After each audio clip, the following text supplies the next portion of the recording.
Hi, financial correspondent Jen Rezac here with Calvin Getz of Strategy Financial Group.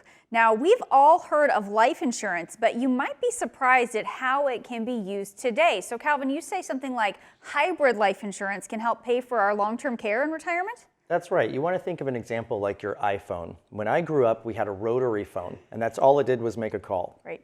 And now I text, I control the thermostat in my house.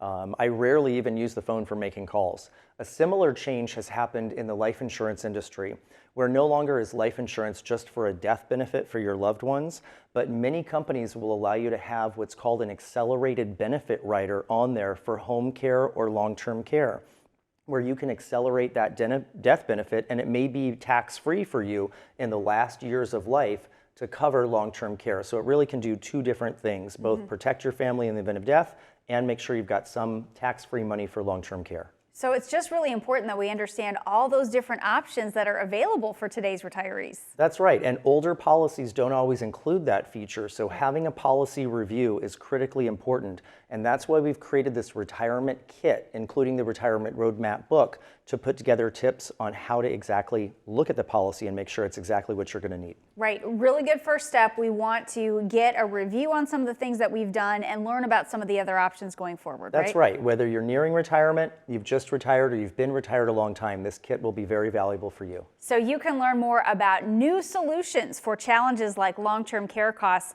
Call, text, or go online to get Calvin's Retirement Roadmap Kit. Thank you, Calvin, for joining us here today. Thank you, Jen.